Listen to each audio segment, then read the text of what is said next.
phepha lombogo ngoku apha kwanta kwabo. No, ndizothetha ngosaka. Ndizothetha ngomntakwethu. Ngokumnandi ke bendisiza apha nale mzizogqila bendilapha kuni. Ngaphelela kuni. Ndibuhlungu kodwa ungasebuhlungu ngoba usishiye esinike ithemba. Usishiye esibayeni. Into ka inkomo xa sesibayeni akake.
Petas, Mutata. Nento zonke emolweni enhlekanga ngoba kubuhlungu nje kodwa ukuthi masixole ngingumtshana nami kodwa-ke into bangelalodwa into bangomathethe kukancane kwendlekwe kuyo ngoba umalume lo uMdlavana abendabuza kwintombi kaNgwayisha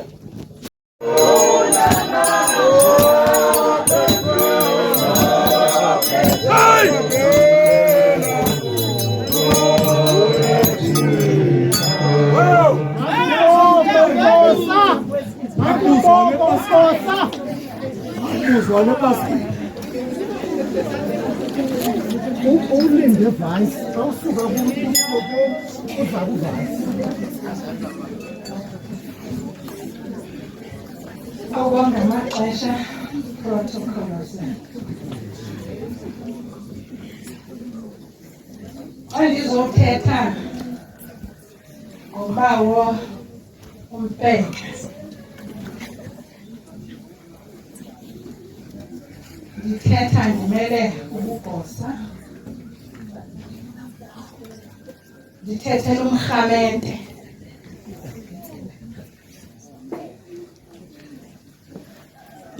Obeyazi into ayenzayo.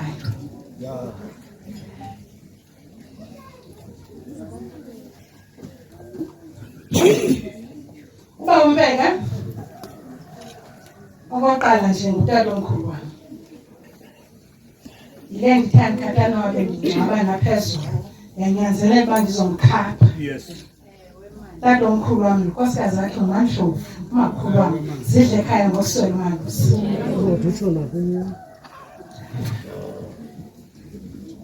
Uba Mpeka ebengumntu apha ongumzali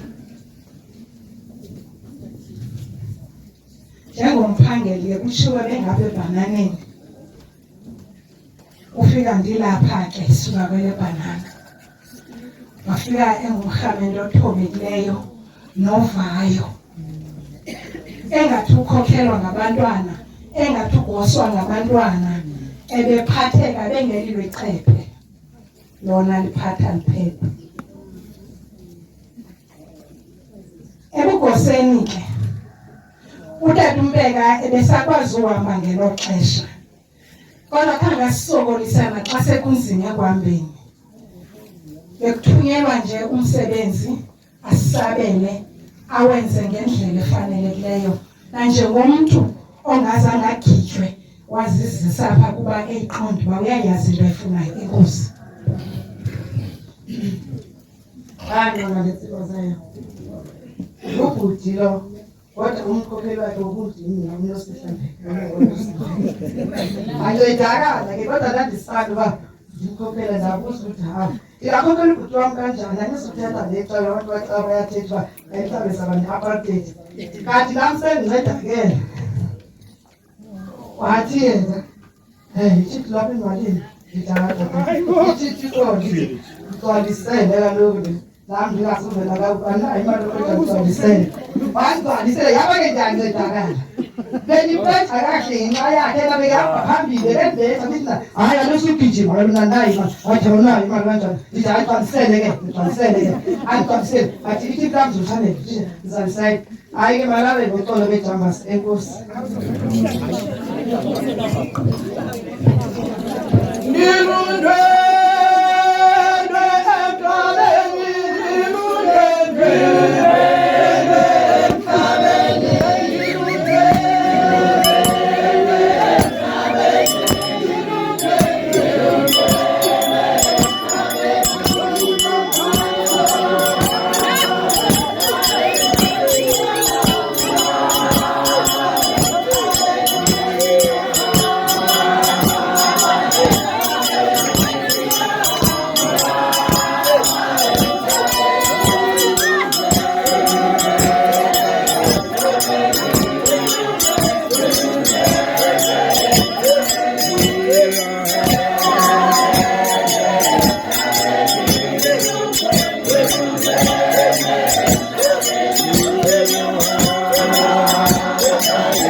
Ndithi kodwa nabefundisi amadikoni abashumayeli omama bonke abebhaki nabengengabo babhaki bakopha ngebandla elinye ndiyalibulisa.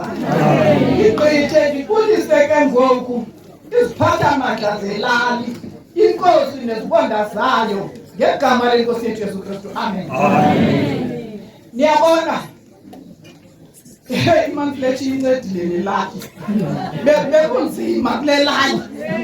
Okokuqala wasinceda utata uRhwapa ayozeka intombi yakwambonga khona ukuze sibe nengcungela yentombi ezawuthetha exhophile esukileyo egangeni, athetha kamandi umntana wethu nomama ngusibonda apha elalini, intombi yasemanfletha.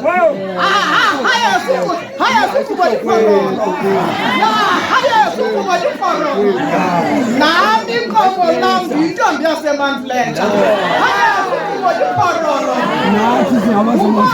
Umandlovu abekezelwe ngutata uMpeka yintombi yasemanfletha.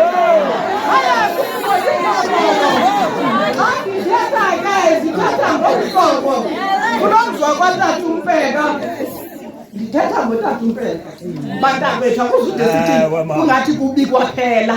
Notata uMpeka ushiye umzekelo omhle, yaye sizawuthetha intona bensaqhayisa nje, bensacela umngeni okwenkunzi yenkomo zisithi imanfletha kule ndawo. And kuthathandabuza sithi tata kumfundisi ndizawuthetha nerhamente ngokubanzi elapha. Ndithetha ngotata uMpeka botata.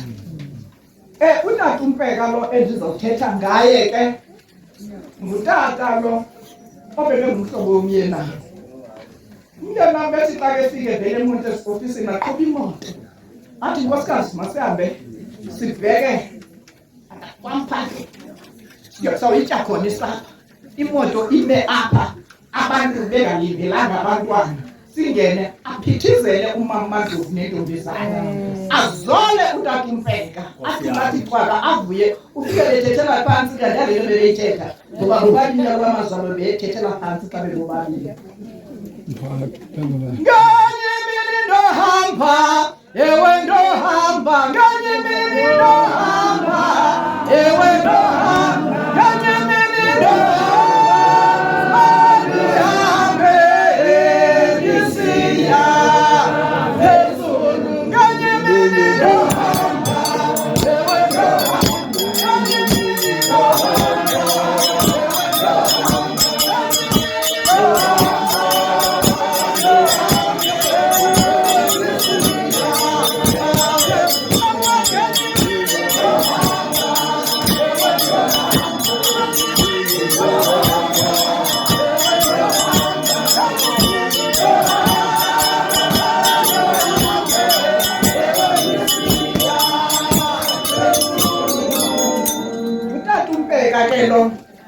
Ebendiloko ndifika khona utata uMpeka ekhona, bendingahlali ke apha ekhaya.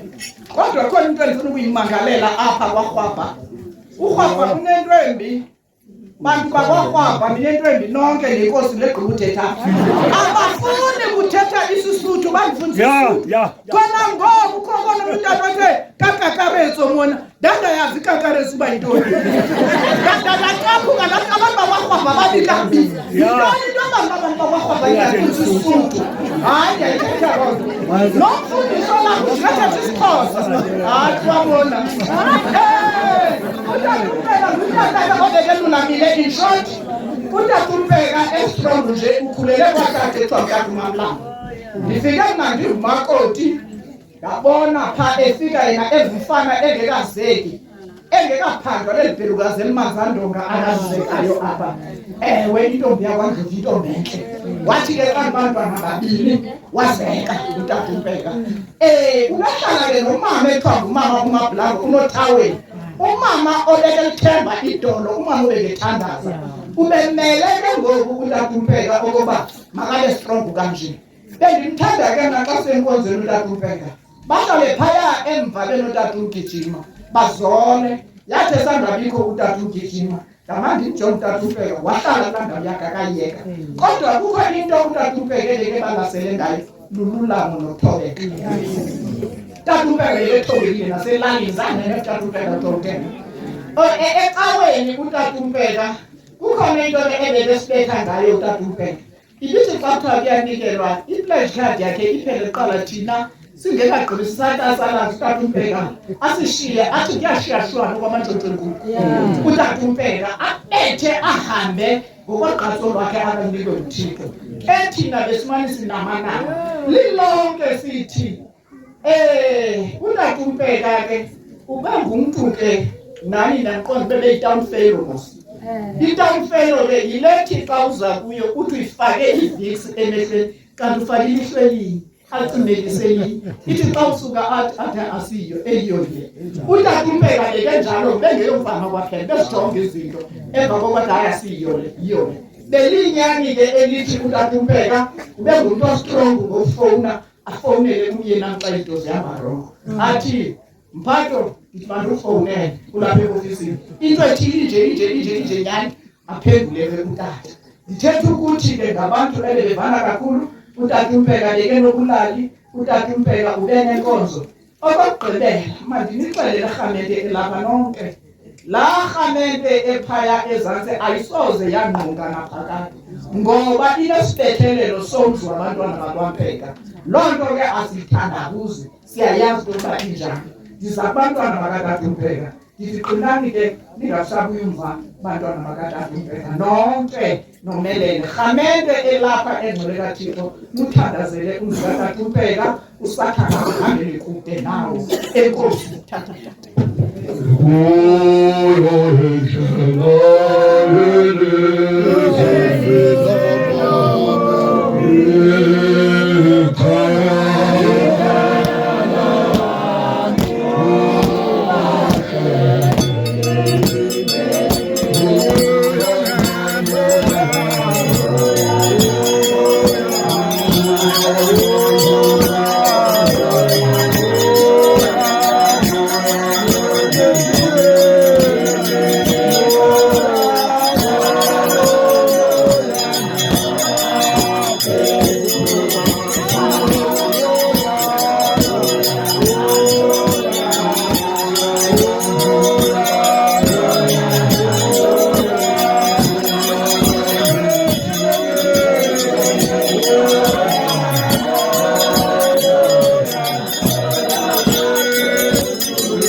Masimamele nje umama uMthopho ezawusifundela isihloko ndaba akabongwe verse 11 ewe kuye lo sithe sikuye sadla ilifa simisiwe ngenxa engaphambili ngokwengqondo yozisebenzayo zonke ezonto ngokwecebo lokuthanda kwakhe ukuze sibe ngabokudumisa uduko lwakhe thina abasithi ngenxa engaphambili sathembela kuye uKristu.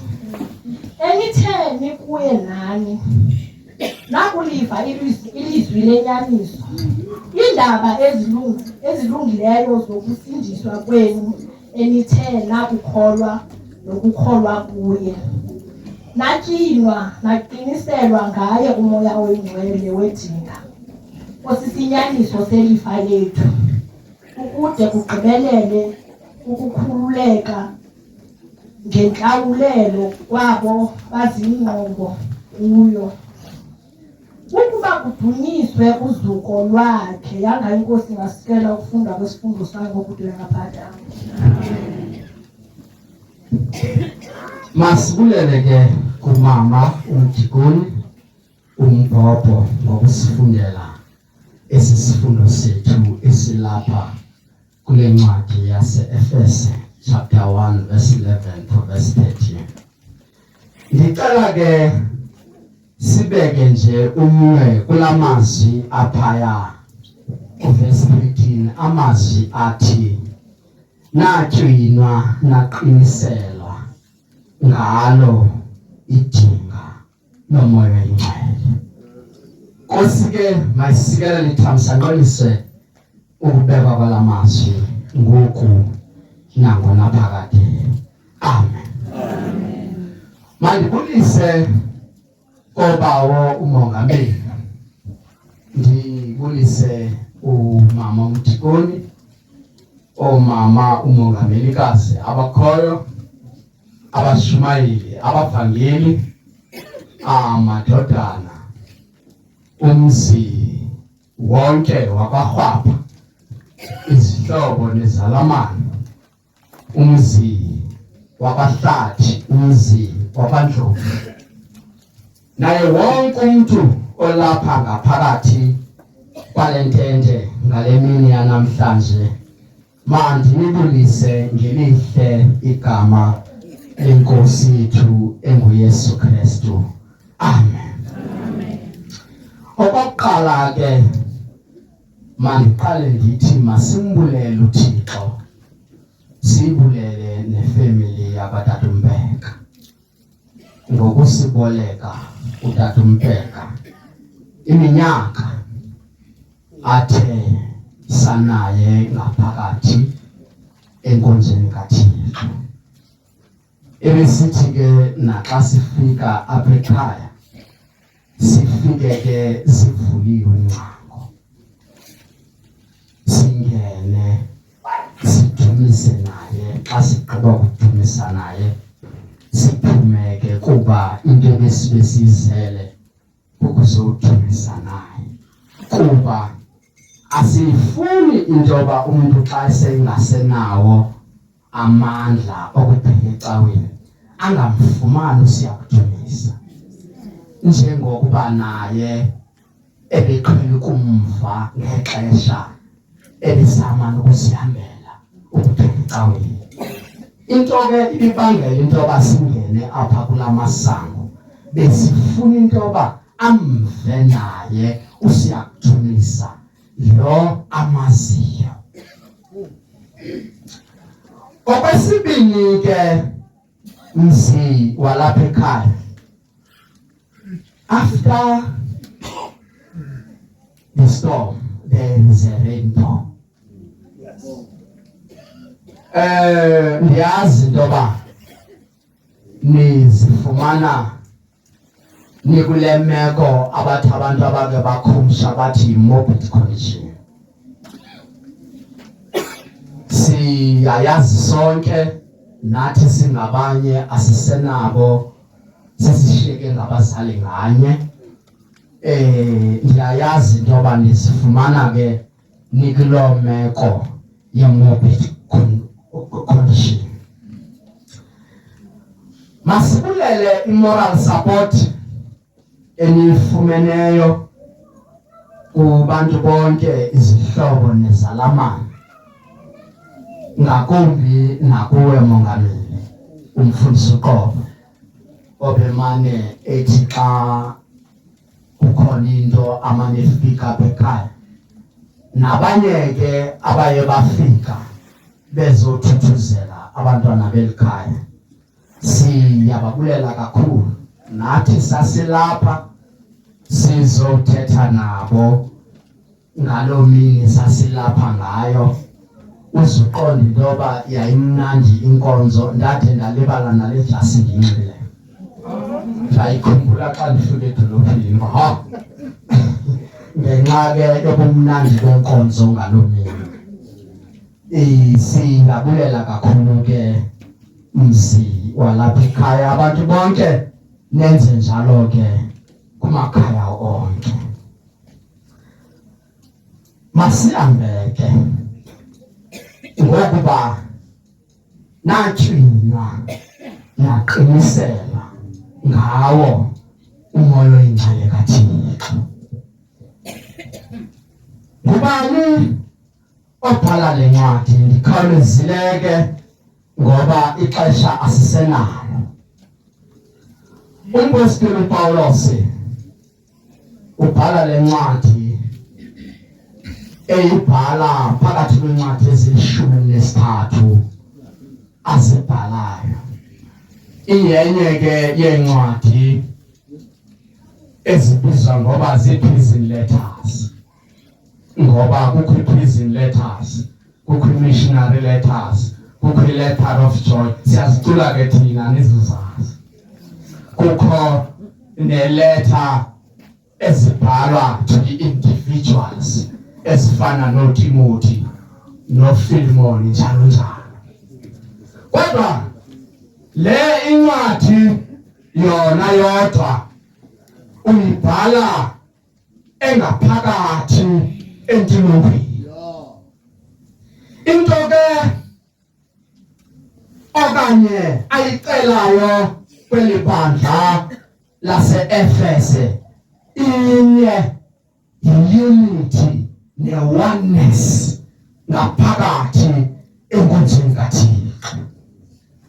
Kwiminyaka yo-1861 uthi ke ngoku mzi wakwaMpeka, izihlobo nezalamane nabantu bonke abazana neli khaya, nina ke natyinywa naqiniselwa ngumoya oyingcwele wedinga. Yintoni ukutyinywa? Ngoba kufuneka siyazi into yoba yintoni ukutyinywa. Ithi ke iBhayibhile yesilungu, ngoba nayo iBhayibhile yesilungu ithi is to be sealed. Uba bendizawuba nephini ibizawuthi be sealed with the Holy Spirit. Thina ngumoya oyingcwele kaThixo.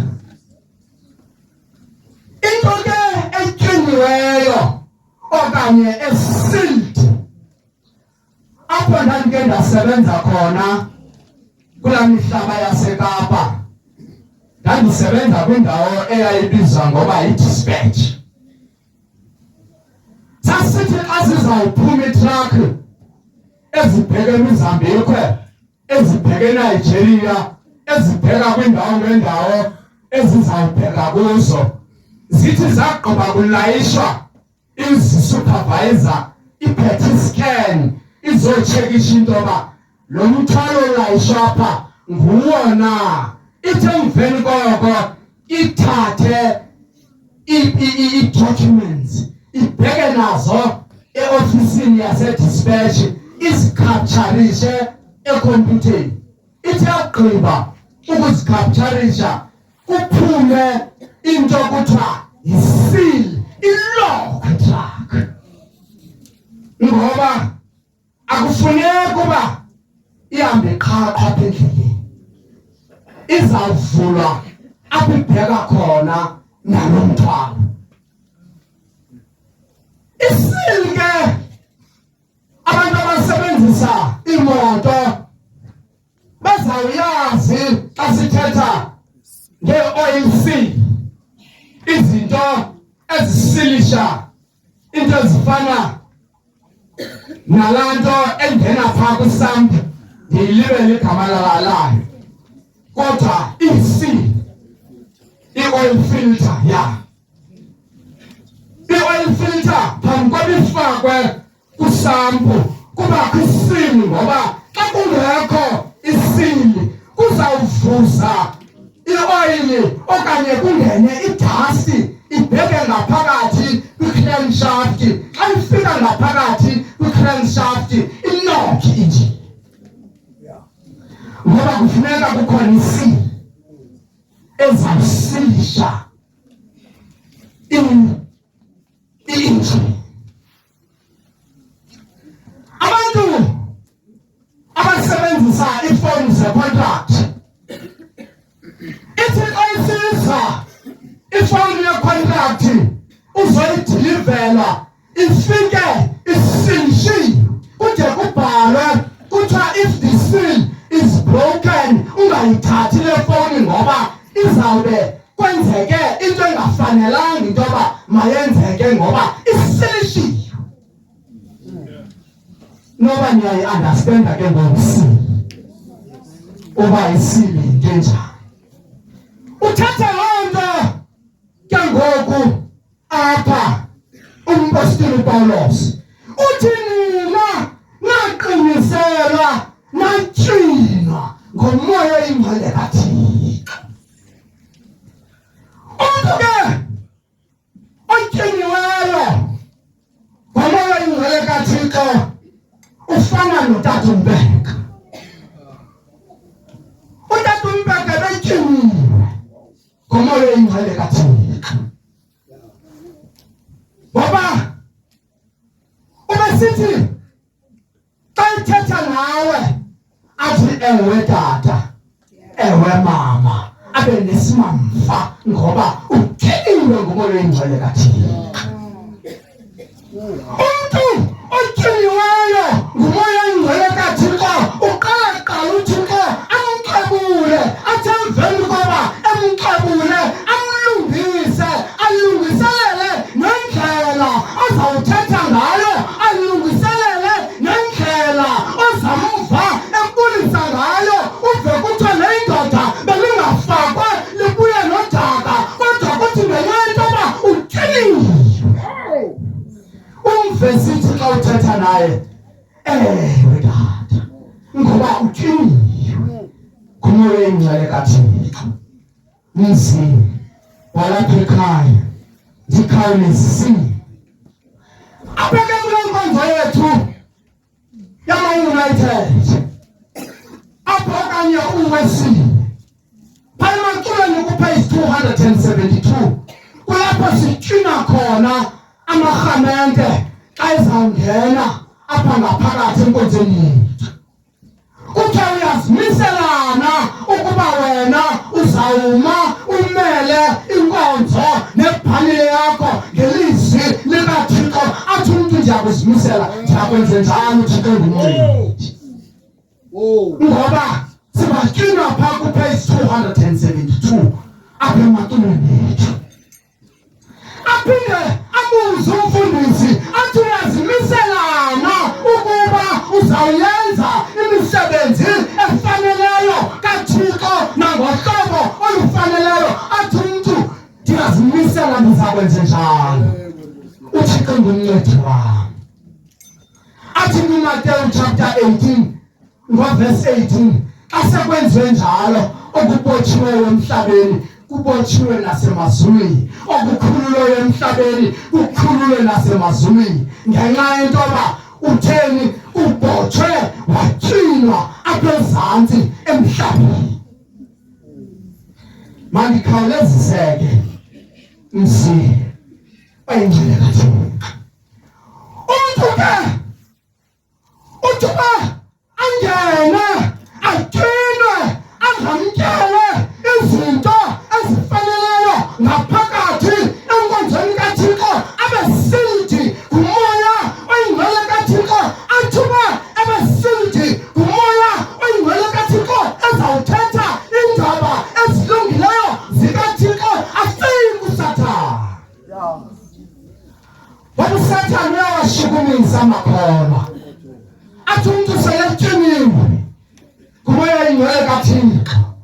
esealed ezele kumoya oyingcwele kaThixo azikhumbule njengalo mzalwane olapha kuncwadi kevangeli engcwele kaLuka ngochapter 11 verse 2. Ithi levangeli kaLuka ithapha lo mfundi akachaza ngegama ithi kodwa wayihamba noYesu imihlangano ethetha noYesu bethandaza kunye. Ithi kodwa ngalo mini wathi wakuthandaza uYesu wazibhaqa intoba akakatshina. Wathi Nkosi sifundise ukuthandaza. UYesu wakumjonga ngoba uzibhaqile into yokuba andikatshina. Wathi uzothi xa uthandaza uthi bawethu asezulwini ubukumkani bakho mawufike. Wathi intando yakho mayenze emhlabeni njengokuba isenze ezulwini. Kukho abantu abafuna ukwenza intando yabo ngaphakathi enkonzweni kaThixo. Kodwa uthi ke ngoku apha lo mfo uthi Nkosi sifundise ukuthandaza umzomhle kaThixo ngoba uzifumene selengaphakathi enkonzweni kaThixo ngoba akakatshina. Asele uzifumene sewungaphakathi enkonzweni kaThixo ngoba awukatshina ngumoya oyingcwele kaThixo. Susumkela njengalo mfundi uthi Nkosi sincede sosizitshine ngomoya oyingcwele kaThixo ngoba sewungaphakathi ngoku.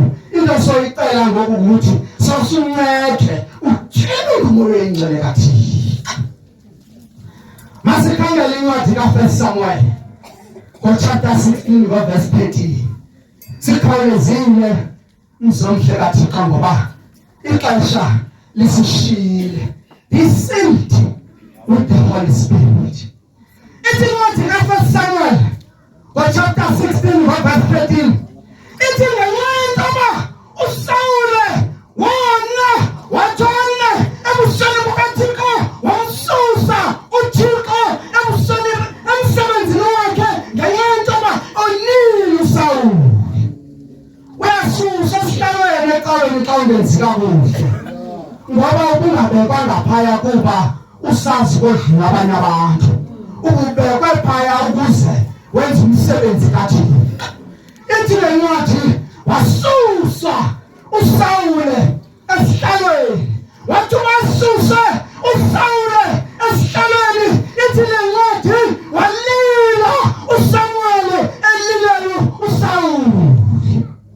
Wathi uThixo uzamlilela kude kube nina uSawule. Wathi hamba yangaphakathi endlini kaYese uzawufika apha ngaphakathi endlini kaYese umfumane umuntu ozamthambisa atshile ngumoya oyingcwele kaThixo. Ithi wasuka wenyuka wabheka endlini ngaphakathi wabheka endlini kaYese. Ithi xa kafika ngaphakathi endlini kaYese bavela bonke onyana bakaYese ngokushiyashiyana kwabo. Bavela abanye bade bafanelekile athi uthi kanti kakwenyulu andimenyulanga nalo. Ithi bavela ngokushiyashiyana kwabo kodwa bavela bade basixhenxe bemane bedlula abantu uthi kanti menyulanga nalo. Ngoba wayefuna uThixo umuntu ozawutshina asilishwe kumoya oyingcwele kaThixo. Ithi akugqibeleni wabuza uSamuel wathi mabaphelele na onyana bakho Yese. Wathi ukhona omncinanana uphaya yena ezindle weluse impahla emfutshane. Wathi makabize. Wabiza. Wathi babize umntana womntu ehleli phaya ngoba kwakufuneka intoba atshine ngumoya oyingcwele kaThixo. Wathi bangene. Wathi uThixo kuSamuel mthambise nguye lo. Ithi wathi bagqiba ukumthambisa watshina. Ithi apha uDavide samfikela ngoko ngoku umoya oyingcwele wamthi ngqa.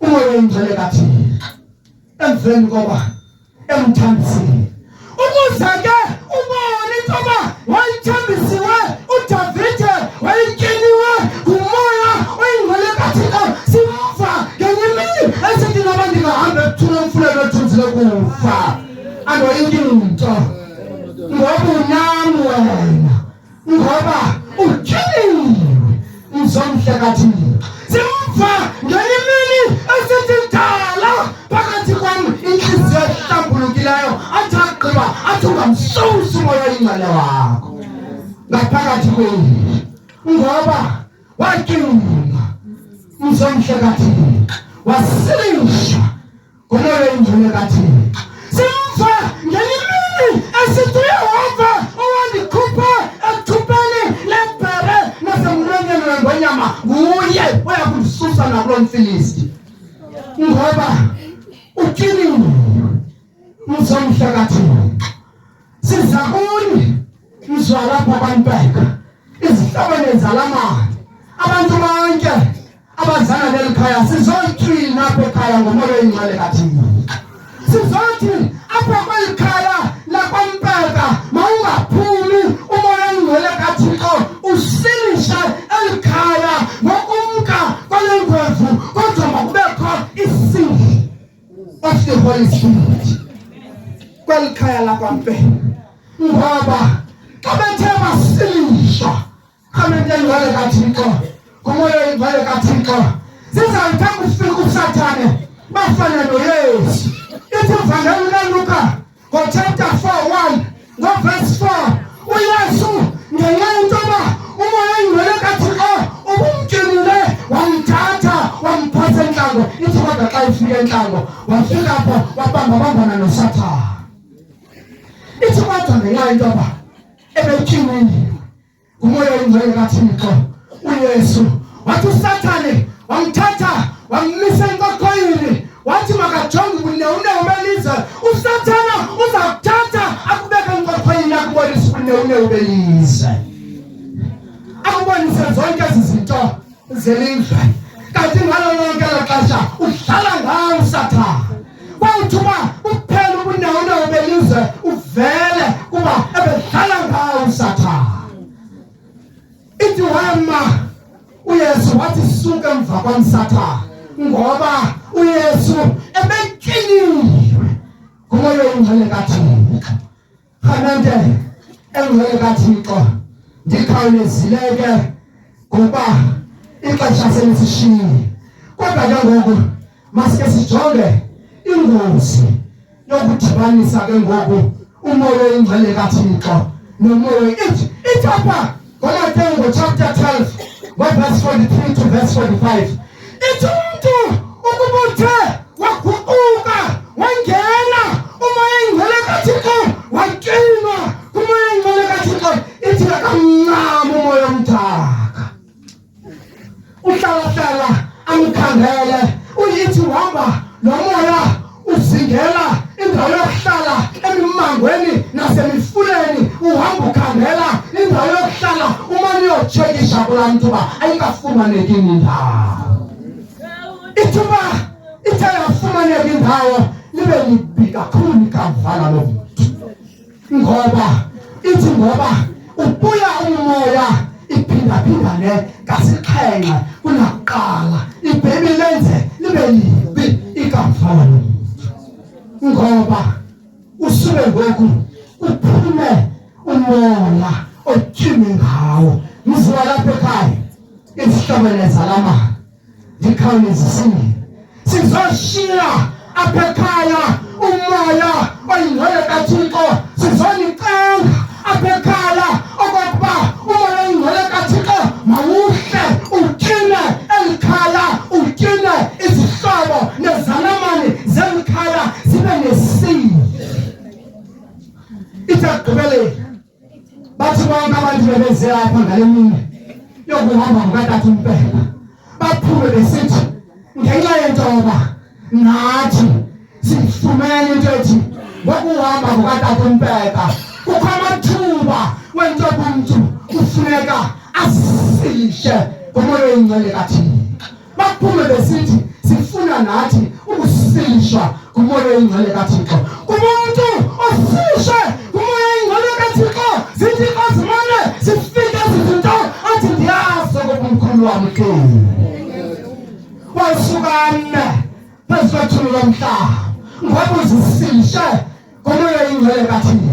Sibona zithi azifike ezizinto avuma ingoma ethi ithamsanqa elikhulu, ithamsanqa lezulu likhopha themba yokuye ngokuba ethandwa nguwe, ngoba usilishile kumoya oyingcwele kaThixo.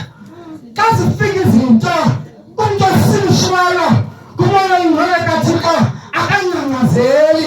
Umuntu osilishe kumoya oyingcwele kaThixo xa zifika izinto uyama athi nale Thixo izawudlula ngoba usilishile. Ndizakubona Mdlavana Mpeka abantwana isihlobo nezalama yithi ngoku izawudlula nale ngoba ndiyanazi ndinani phaa ecaweni sidumise imihla yezolo. Ngoku ivumeleni isili okokuba ingabisasuka ngoba yakusuka isili kusampu kwi-oil iyangena idust, iyangena idust. Ngalo bathi mzongcwele kaThixo mandingalibambezeli ngelithi xa ngathi izawusuka isili, bheka emnqamlezweni, ubheke kuYesu xa ngathi uzive ngathi izawusuka isili, uthi Nkosi asinguwena lowa Thixo wobawo bethu, asinguyena lowa Thixo wakudala wamandulo. Uthi Nkosi ndincede mandingabi saphulukana nesili yakho. Ubheke emnqamlezweni uthethe neNkosi ngoku nangonaphakade. Amen. Siyabulela Mongameli, siyabulela Mongameli ngamazwi akho osinikeza wona. Jana kunamagama athi phaa u-Eli was high priest, wayengumbingeleli. Kunabantwana abangamashijolo, they were taking the advantage yokuba uyise bekekhokhela ecaweni. Xa befika ecaweni bona njenguyise exakekile esenza izinto zecawe zonke izinto ezenziwa ngumfundisi, bona tata uJojo bakrobeke efestile bazobona intombi ecaweni, bathwele ibharaklafu, abanye bagibisela ngamatye abantu becawe. Kuthiwa ke kwakunento eyayithi kuthathwa ifolokhwe enamazwi amathathu, uhlabe inyama embizeni ibuyisiswe kumbingeleli. Ingxaki yethu ke bantu bamaMpeka, xa sihlaba noba sihlaba emngcwabeni sihlaba embizeni evuthwe kakhulu, kodwa sibuya nantoni? Sibuya nomhluzi okanye ivumba silisebuthixo. Mfundisi wami siyabulela, sizawuzisa kuThixo noba livumba lefolokhwe ibonakala into yoba esihlabile noba sibuyanga nayo inyama, ngoba kaloku embizeni evuthwe kakhulu awunawubuya nayo inyama, izawushiyeka ezantsi akhala amathaba amanethi khwahlakwahlakwahlakwa. Ingxaki sishumayele ebantwini abavuthwe kakhulu, abantu abangamaciko, abantu abake bakholwa bayeka, abazawuthi njengoba siphuma apha mfundisi ba-analyze. Anangoba irayithi na eligama lithi abantu aba-analytic, they analyze everything yasemngcwabeni, ba-analyze letshumayelo le ayithathe umntu ayipersonalize ayisise kuye. Ngoba ngoku sibheke ephaskeni iingcambo zivuliwe, akuzwanga kwephaskeni, andithi njalo nabantu, akuzwanga kwephaskeni ungene kulo mnyango ubonayo ofutshane nama ngokusibuza sakuyeka ukhonze masivumeni ke elakhiwe ngo-116 liza sidina lakho xa lisehla ke asisonde mntu akuJojo ngaphambili athi Thixo siyabulela ngamazwi.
lizwi elaphula imithi yesethane oselungileyo usemva kwemini kusenamandla mini leyo efana naleyo mini wathi xa uzongena isirhameni yakhe engcwele wafika kusumuntu emkile emyezweni wase-Edeni Thixo olungileyo singenile ngosenamandla ekuseni ngosenamandla saluva Nkosi ufefe lwakho sayiva Nkosi ivangeli yakho ngosenamandla amakhulu kodwa ngoku Nkosi sesimane jonge esihlahleni ngoba usathane unamandla sondela Nkosi xa kutshonilanga ngosenamandla usondele ngosenamandla ithi ngoba incebo elungileyo Thixo namandla masitywinwe ukuze ngoselungileyo siyenyuka intaba intaba yebhotile ngosenamandla intaba Nkosi engenamaqhayi sityuniwe ngosenamandla okokuba Nkosi asitywinanga ngosenamandla sabona ukutyibilika